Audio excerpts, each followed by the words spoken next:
Salut la compagnie, on se retrouve aujourd'hui pour parler de Hunter x Hunter, et plus précisément du chapitre 392, et il s'en est passé des choses, des choses qui vont faire beaucoup parler, parce que on a enfin le retour du Messie, de l'enfant prodige, d'un des personnages préférés de Hunter x Hunter, qu'on n'avait pas vu depuis un sacré paquet de temps, Hisoka. Et en plus c'est un Hisoka au naturel qu'on va retrouver, pas maquillé, pas macaché, il a l'air tout simplement de se balader normalement dans le bateau, ce qui est un petit peu chelou quand on sait qu'il y a presque tout le bateau qui le recherche, entre guillemets, puisque t'as la brigade fantôme, t'as les mafias, je veux dire, dans l'idée, ils sont pas très doués s'ils l'avaient pas reconnu jusqu'à présent. Mais ce que je comprends pas, c'est que il avait toujours son aura, parce qu'en fait, visiblement, le pouvoir de l'autre, là, qui permet de détecter avec ses gouttelettes de sang, de checker un peu ce qui se passe sur le bateau, s'il a repéré, il a repéré à cause de la taille, c'est ce qu'il disait, qu'il recherchait par rapport à ce critère-là spécifiquement, mais il dit, il ressent l'aura maléfique de Hisoka, enfin l'aura meurtrière d'Hisoka. Ça veut dire qu'il se baladait tranquillou dans le vaisseau, toujours avec son aura meurtrière autour de lui, parce que si c'est le cas, ça veut dire que n'importe quelle personne qui le recherchait un tant soit peu et qui avait du naine aurait pu le détecter. Je veux dire, soit il est complètement dingue, ce qui est un peu le cas, soit il est vraiment ultra confiant dans ce qui se passe sur le bateau. Ou alors, il s'en battait les roustons totalement de la brigade fantôme, il pensait en avoir fini avec eux, et là son objectif c'est peut-être juste d'arriver sur le nouveau continent pour affronter des bestioles dignes de lui. On ne sait pas, après tout il a raté les chimères à Hante, là il a peut-être envie de se confronter à du lourd, parce qu'on sait que c'est son objectif à Hisoka. Lui il s'en fout de l'argent, il s'en fout des femmes, il s'en fout de la richesse, enfin tout ce qui l'intéresse, c'est juste de se bâtonner. Pour moi c'est un peu le Goku, si je puis dire, de Hunter x Hunter. Donc imaginez qu'il est arrivé sur le bateau totalement insouciant, sans réfléchir au fait qu'il pourrait peut-être être en danger parce qu'il y a des gens qui le recherchent.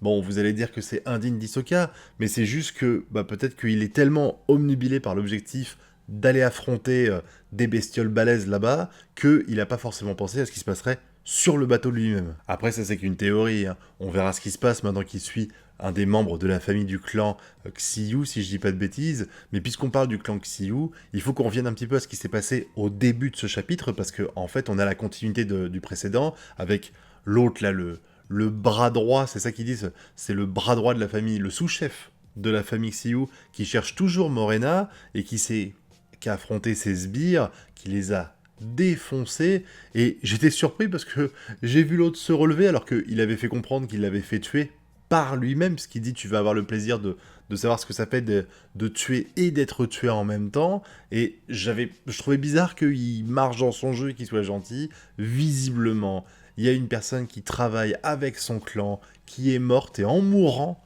ça a déclenché son pouvoir de naine, qui est le pouvoir zombie, et du coup elle peut contrôler un cadavre, ce qui est vachement pratique. Parce que tu fais des meurtres, elle les couvre en faisant ça, c'est chaud, enfin, franchement, c'est super balèze, vraiment, le crime parfait. Grâce à elle, t'as le crime parfait, parce que tu tues la personne, et puis elle se relève, et puis elle dit tout va bien, et elle va mourir plus loin, peut-être quelques heures, quelques jours après, t'es tranquille, vraiment, c'est l'alibi parfait cette meuf. Par contre, la discussion qu'on a avec le garde là, qui dit que moyennant 50 millions, il lui donnera l'emplacement, possiblement, c'est pas sûr à 100%, mais possiblement où il y a Morena, je suis sûr qu'il y a quiproquo. C'est pas possible, voilà. Ça me paraîtrait un peu trop facile. Et puis en plus, l'explication qu'il donne, je suis sûr qu'il dit la vérité, mais sa conclusion, à mon avis, n'est pas bonne. Parce qu'il dit, ouais, j'ai une personne qui travaillait au niveau des câblages, ils en ont fait beaucoup dans une pièce, il est possible qu'elle soit cachée là parce que la pièce n'est pas répertoriée sur le truc. Je pense que même elle, en tant que chef d'une mafia, elle a des limites à son pouvoir et qu'elle peut pas réussir à carrément enlever une pièce du plan.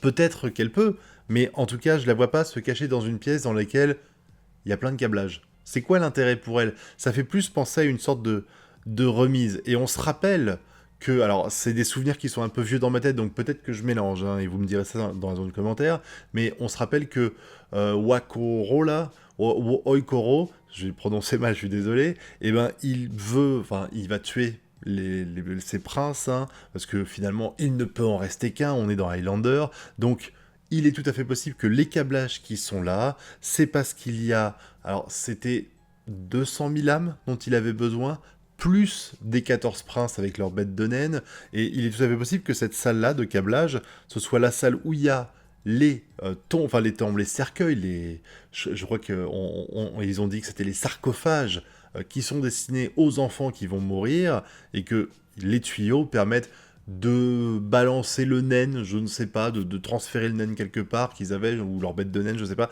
mais en tout cas, je pense pas qu'il y ait Morena. Je pense pas que Morena se cache dans une sorte de réserve électrique.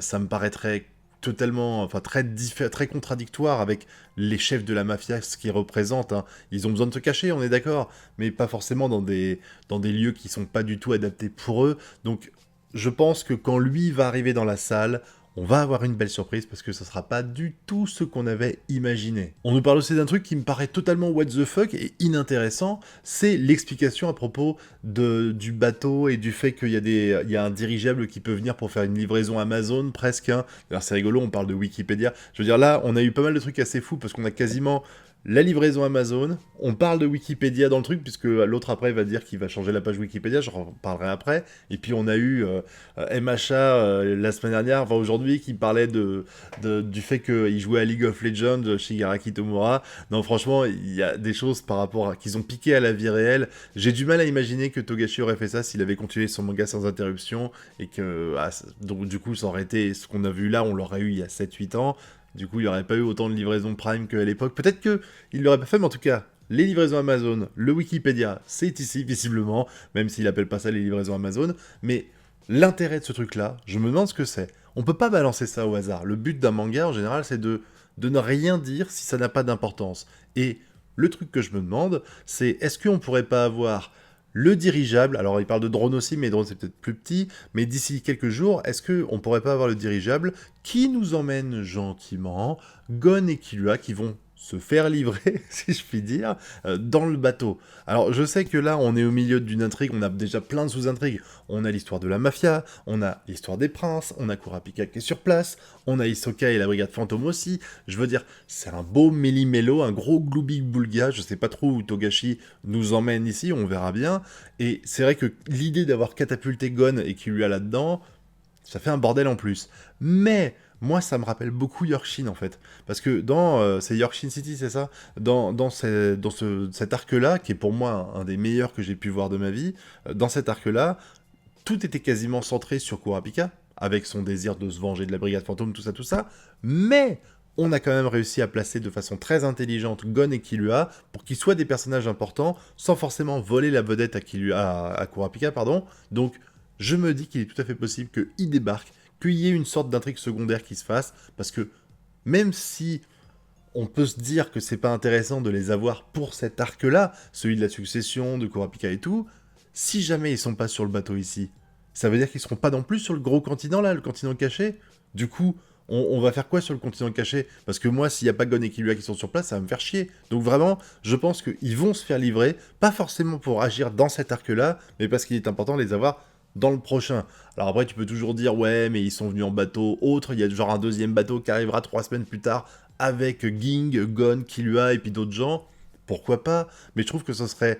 Enfin, c'est quelque chose de logique d'imaginer que si on a perdu... Enfin, si Togashi a perdu 4-5 pages à nous expliquer qu'il y avait un système pour livrer des choses ici, c'est pas juste pour le papier du mec, hein. Franchement, il y a forcément d'autres intérêts là-dedans. Dites-moi, hein, ce que vous en pensez dans la zone de commentaires, mais je suis quasiment convaincu que Gon et Killua vont débarquer, pas forcément pour être intéressant ici, mais peut-être plus tard. Et puis, on finit ce chapitre avec la brigade fantôme, qui est dans ses quartiers. Ils bougent pas trop, visiblement, et ils sont pas trop malins, enfin, ils sont pas trop cons. Ils se disent que, Hisoka, il va les chercher aussi, en théorie, donc ils ont pas besoin de se casser le cul à se barrer. Et là, t'as le mec qui apparaît, là, celui qui fait des portails un peu partout, si je puis dire ça. Il peut se déplacer d'une pièce à l'autre avec son truc et tout. Il peut se cacher dans une sorte de troisième dimension, je sais pas trop comment appeler ça, de quatrième dimension, mais en tout cas, il les provoque, il dit, voilà, je pensais que vous alliez foutre le bordel à l'étage, qu'est-ce que vous branlez, je vais devoir éditer votre page Wikipédia, et je me dis que ce mec-là, comme son objectif c'est de foutre le bordel, c'est ce que Morena a demandé, et ben il y a de fortes chances que il les aide à monter. Parce que s'il est capable de faire des portails pour passer d'un truc à l'autre, s'il est capable de faire des ouvertures un peu partout, bah il fait une ouverture là où ils sont, il fait une ouverture à l'étage, et hop là, il peut envoyer la brigade fantôme là-haut. Même si je pense que la brigade fantôme, ils ont d'autres impératifs, et ils veulent absolument arrêter Hisoka. Ils ont un projet. Je pense que leur projet à eux, véritablement, en dehors d'Hisoka, c'est de récupérer la fameuse jarre. Parce que de toute façon, ils veulent vraiment faire un gros coup. Peut-être que ça vaut un fric fou, hein, je ne sais pas. Mais je pense que la jarre, c'est leur objectif principal et que Hisoka n'est que un grain de sable dans leurs chaussures qu'ils veulent à tout prix enlever pour être plus tranquille, pour continuer leur méfait. Et ce mec-là peut les aider à le faire. Donc est-ce qu'ils vont squeezer un petit peu, enfin, est-ce qu'ils vont laisser tomber un peu leur principe de faut arrêter Hisoka en premier pour profiter de l'opportunité que leur offre ce mec-là? On verra bien. En tout cas, on est dans un chapitre... Alors, il y a eu beaucoup de blabla. Je sais qu'on parle beaucoup de Togashi en termes de romancier plutôt que de mangaka, parce qu'il y a beaucoup de textes. C'est vrai que là, encore une fois, il y en a énormément. Pas autant qu'on a pu avoir dans les chapitres précédents il y a quelques années de ça, mais quand même, il y en a beaucoup, mais ça passe très bien. Les dessins, c'est pas le nec plus ultra de ma vie, encore une fois, hein. Quand tu sors, je lis MHA le jour même, donc c'est un peu compliqué quand tu vois les qualités visuelles de MHA et celle-là, mais en tout cas, celui-là, il donne un peu plus la migraine en termes de complexité, et je trouve ça cool.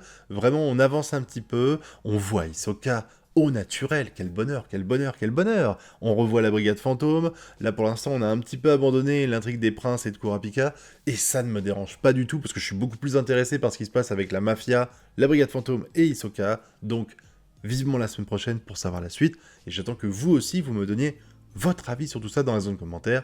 Vous connaissez la chanson, pouce bleu, abonnement, partage, nous on se retrouve bientôt pour de prochaines vidéos, et d'ici là, je vous souhaite de bien kiffer. Tchuss.